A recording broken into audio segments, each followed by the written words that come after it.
Hello friends, welcome once again. આપણે વાત કરી રહ્યા છીએ વાણિજ્ય સંચાલન ધોરણ 12 ગુજરાત બોર્ડ અને પ્રથમ ચેપ્ટર. એમાં આજનો પ્રશ્ન છે સંચાલનની ઉચ્ચ સપાટી, મધ્ય સપાટી અને તળ સપાટી વચ્ચેનો તફાવત. Means difference among top level management, middle level management and bottom level management. મહત્વનો પ્રશ્ન છે બોર્ડને એક્ઝામને ધ્યાનમાં રાખીને, એટલે ખાસ આ પ્રશ્ન મિત્રો તૈયાર કરી જ લેજો. ત્રણેય સપાટી વચ્ચેનો છે જુદા જુદા મુદ્દાઓ આધારિત તફાવત શું છે એ જોઈએ. પ્રથમ મુદ્દો છે સંચાલન અને વહીવટ. સંચાલન અને વહીવટ. ઉચ્ચ સપાટી સંચાલનનું પ્રમાણ વધુ અને વહીવટનું પ્રમાણ ઓછું હોય છે. મધ્ય સપાટીએ સંચાલનનું પ્રમાણ ઓછું અને વહીવટનું પ્રમાણ વધુ હોય છે. તળ સપાટીએ સંચાલનનું પ્રમાણ ખૂબ ઓછું અને વહીવટનું પ્રમાણ સૌથી વધુ હોય છે. મુદ્દો છે એના ઉપર ત્રણેય સપાટીએ કઈ રીતે કાર્ય થાય છે, કયો કયો તફાવત છે. દાખલા તરીકે સંચાલન અને વહીવટ તો આપણે જોયું, ઉચ્ચ સપાટી સંચાલન છે વધારે હોય, મધ્ય સપાટી સંચાલન ઓછું હોય, તળ સપાટી સંચાલન બિલકુલ ઓછું હોય. વહીવટ ઉચ્ચ સપાટીએ વહીવટનું પ્રમાણ ઓછું હોય, મધ્ય સપાટીએ વહીવટનું પ્રમાણ વધુ હોય અને સૌથી વધારે વહીવટનું પ્રમાણ તળ સપાટી હોય છે. તો કે સંચાલન અને વહીવટ મુદ્દાઓ ઉપર આ ત્રણ કેટેગરીનું આપણે એનાલિસિસ કરીએ છીએ. બીજો મુદ્દો મિત્રો સમાવેશ. ઉચ્ચ સપાટીમાં શેનો સમાવેશ થાય? ઉચ્ચ સપાટીમાં નીતિ ઘડતર માટે સંચાલન મંડળ, મેનેજિંગ ડિરેક્ટર અને જનરલ મેનેજરનો સમાવેશ થાય. મધ્ય સપાટીમાં ખાતાના વિભાગીય અધિકારીઓ અને પોતપોતાના ક્ષેત્રના નિષ્ણાત અધિકારીઓનો સમાવેશ થાય છે. તળ સપાટીમાં નિરીક્ષકો, જોબર અને ફોરમેનનો સમાવેશ થાય છે. ત્રીજો મુદ્દો સત્તા અને જવાબદારી. ઉચ્ચ સપાટીમાં સત્તા અને જવાબદારી બંનેનું પ્રમાણ વધારે હોય છે. મધ્ય સપાટીમાં સત્તા પ્રમાણમાં ઓછી અને જવાબદારી વિભાગ પૂરતી હોય છે. નિમ્ન સપાટી સત્તાનું પ્રમાણ ખૂબ ઓછું, જવાબદારીનું પ્રમાણ અમુક પેટા વિભાગ પૂરતું હોય છે. ચોથો મુદ્દો સંખ્યા. ઉચ્ચ સપાટીએ કર્મચારીની સંખ્યા ઓછી હોય છે. ઉચ્ચ સપાટી કરતાં મધ્ય સપાટીએ કર્મચારીની સંખ્યા વધારે હોય છે અને નિમ્ન સપાટીએ ઉચ્ચ અને મધ્ય સપાટી કરતાં કર્મચારીની સંખ્યા ખૂબ વધારે હોય છે. આ છે સંખ્યાનો મુદ્દો. નંબર 5, પાંચમો મુદ્દો છે લાયકાત.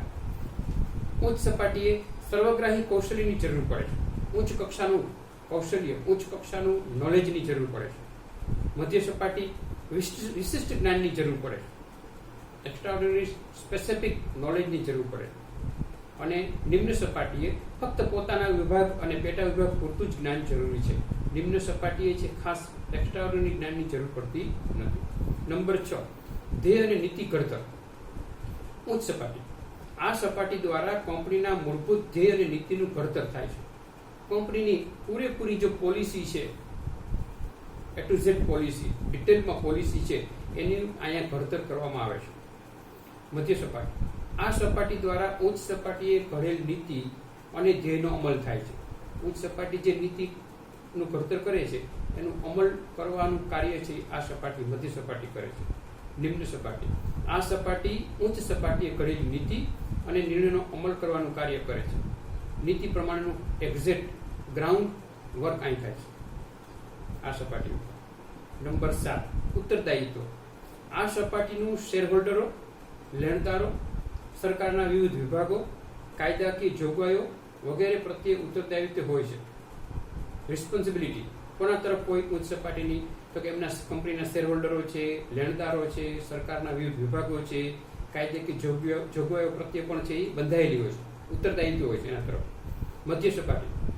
ઉચ્ચ સપાટી પ્રત્યે મધ્ય સપાટીનું ઉત્તરદાયિત્વ હોય છે. અહીં છે ઉત્તરદાયિત્વ છે ઉચ્ચ સપાટી તરફ હોય છે. નિમ્ન સપાટી. મધ્ય સપાટી પ્રત્યે તળ સપાટીનું ઉત્તરદાયિત્વ હોય છે, એના માટે જવાબદાર હોય છે મધ્ય સપાટી તરફ. 8મો મુદ્દો નિર્ણયો. આ સપાટી મીન્સ ઉચ્ચ સપાટીની વાત કરીએ છીએ. ઉચ્ચ સપાટીમાં નિર્ણયો વધારે જોખમી અને પ્રમાણમાં વધારે દૂરગામી હોય છે. ઉચ્ચ સપાટીમાં જે નિર્ણયો લેવામાં આવે છે એ જોખમી પણ હોઈ શકે અને જરૂરી પણ હોય છે સાથે સાથે, અને એની દૂરના ભવિષ્યમાં અસર પડનારી હોય છે. કેમ કે નીતિ ઘડતર અહીં થતું હોય તો એ સ્વાભાવિક છે. મધ્ય સપાટી. આ સપાટીના નિર્ણયો પ્રમાણમાં ઓછા જોખમી અને ઓછા દૂરોગામી હોય છે.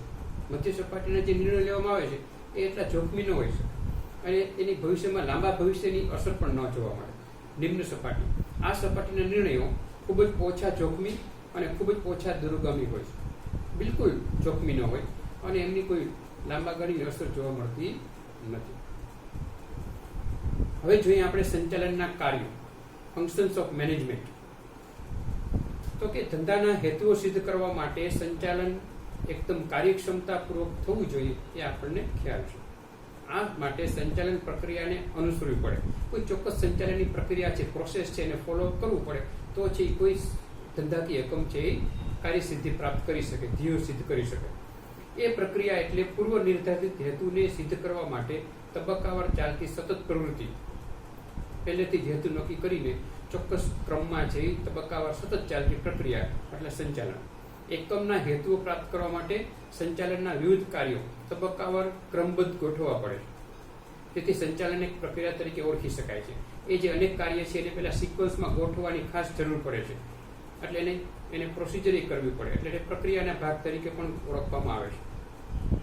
જુદા જુદા સંચાલનના કાર્યો વિશે સંચાલનના એક્સપર્ટ છે, વિદ્વાનો છે, એમાં મતભેદ છે. કોઈ કાર્યને છે વધારે મહત્વ આપે છે, કોઈ છે આયોજનને મહત્વ વધારે આપતા હોય, કોઈ એક્સપર્ટ છે કોઓર્ડિનેશનને મહત્વ આપતા હોય છે. એના વિશે એક મત નથી. આપણે જોઈએ સંચાલનના કાર્યોનું વર્ગીકરણ. તો કે એક્સપર્ટ છે ઓથર કુન્સ એન્ડ ઓડોનરનું વર્ગીકરણ એ કઈ રીતે છે સંચાલનના કાર્યોના ક્રમમાં ગોઠવે છે. એના મત પ્રમાણે નંબર 1 આયોજન, 2 વ્યવસ્થા તંત્ર, 3 કર્મચારી વ્યવસ્થા, 4 દોરવણી અને 5 અંકુશ. આ 5 કાર્ય છે એના મતે છે શ્રેષ્ઠ છે. હેનરી ફેયોલનું વર્ગીકરણ. હેનરી ફેયોલે છે સંચાલનના કાર્યોને છે જુદી રીતે પોતાની રીતે વર્ગીકૃત કર્યા છે. એમનું જોઈએ આયોજન. તો કે પહેલું છે કાર્ય આયોજન, બીજું વ્યવસ્થા તંત્ર મીન્સ પ્રબંધ, બીજા શબ્દમાં કહીએ તો 3 આદેશો આપવા, 4 સંકલન અને 5 અંકુશ. પીટર ડ્રકર એનું વર્ગીકરણ સંચાલનના કાર્યોનું: 1 ધંધાનું સંચાલન, 2 સંચાલકોનું સંચાલન, 3 કામદાર અને કામનું સંચાલન. અહીં એમને છે ધંધાનું સંચાલન, સંચાલકોનું સંચાલન અને કામદાર અને કામનું સંચાલન ઉપર ફોકસ કર્યું. 3 પ્રકારના સંચાલનની એમને અહીંયા પોતાનો મત પ્રગટ કર્યો છે. લ્યુથર ગ્યુલિકનું વર્ગીકરણ: 1 આયોજન, બીજું વ્યવસ્થા તંત્ર, 3 કર્મચારી વ્યવસ્થા, 4 દોરવણી, 5 સંકલન, 6 માહિતી પ્રેષણ અને 7 અંદાજપત્ર. આનું એક સૂત્ર છે. આ લ્યુથરનું જે વર્ગીકરણ છે ને એને સાદી રીતે યાદ કરવા માટે પોસ્ટ કોર્બ કહે. Post means POST CORB. ગુજરાતીમાં જે આપ્યું છે એનું ઇંગ્લિશ કરી અને એમનું જે સૂત્ર બનાવ્યું છે તમને ખાસ એક્ઝામમાં સહેલી રીતે યાદ રહી શકશે. તો કે P મીન્સ પ્લાનિંગ આયોજન, O મીન્સ ઓર્ગેનાઇઝેશન વ્યવસ્થા તંત્ર, S means staffing, D means direction દોરવણી, C મીન્સ કોઓર્ડિનેશન સંકલન, P મીન્સ ઇન્ફોર્મેશન પ્રેસિંગ માહિતી પ્રેષણ reporting, and O means B means budget અંદાજપત્ર. તો દરેકનો એક શબ્દ લ્યો. પ્લાનિંગનો P, organisation O means post corb POST CORB, આયોજન, વ્યવસ્થા તંત્ર, કર્મચારી વ્યવસ્થા, દોરવણી, સંકલન, માહિતી પ્રેષણ અને અંદાજપત્ર. સૌથી વ્યવસ્થિત કાર્યનું વર્ગીકરણ કરેલું છે આમને. પછી આવે છે ડોક્ટર જ્યોર્જ ટેરીનું વર્ગીકરણ. એમના મત પ્રમાણે 1 આયોજન, 2 વ્યવસ્થા તંત્ર, 3 દોરવણી, 4 અંકુશ. તો તમે આમનો જે ચાર્ટ બનાવો ને તો જોશો કે આયોજન છે એ બધે જોવા મળે. બધા લેખક અથવા એક્સપર્ટ આયોજનને મહત્વ આપે. વ્યવસ્થા તંત્ર છે એ પણ મોસ્ટ ઓફ બધે જોવા મળે છે. પીટર ડ્રકર સિવાયમાં બધે અમુક કાર્યો છે એમના સેમ છે. કર્મચારી વ્યવસ્થા છે, કર્મચારી વ્યવસ્થા પણ છે મોસ્ટ ઓફ બધા એમને પણ મહત્વનું કાર્ય કર્યું છે જુદા જુદા લેખકે. દોરવણી છે એ પણ જોવા મળે છે, અંકુશ એ પણ જોવા મળે છે. તો આ મોસ્ટ ઓફ કાર્ય છે એ સંચાલન મંડળ કરતું હોય છે. કોઈ પણ કંપની હોય કે પછી મલ્ટીનેશનલ કંપની હોય કે સ્ટેટ લેવલની કંપની હોય, આયોજન છે એ એનો મહત્વનો ભાગ હોય છે. વર્ષમાં જે કંઈ આવનાર વર્ષમાં છે પ્રોડક્શન ડિપાર્ટમેન્ટમાં, ફાઇનાન્સ ડિપાર્ટમેન્ટ, માર્કેટિંગ ડિપાર્ટમેન્ટ એ બધામાં છે આવનાર વર્ષમાં જે કાર્ય કરવાના છે એમનું આયોજન કરવું પડે છે.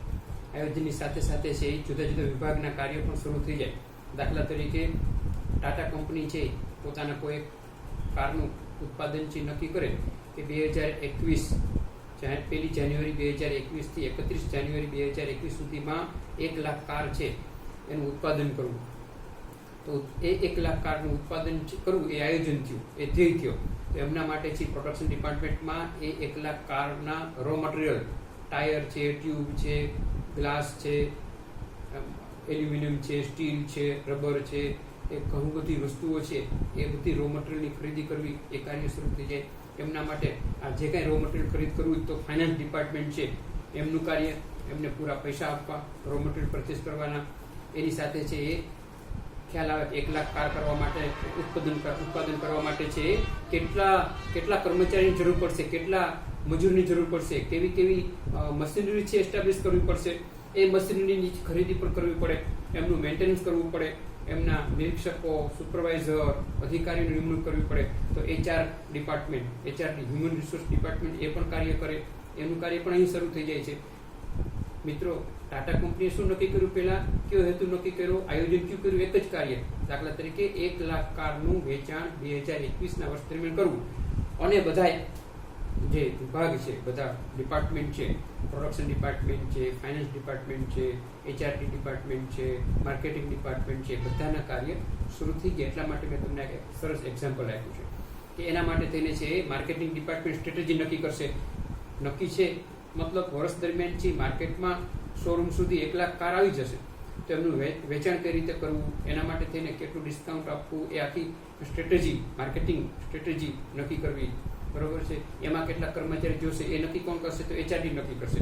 તો આ એક એક કાર્ય માટે થઈને દરેક જે વિભાગો છે એ બધા સંકલન સાથે જે કાર્ય કરતા હોય છે.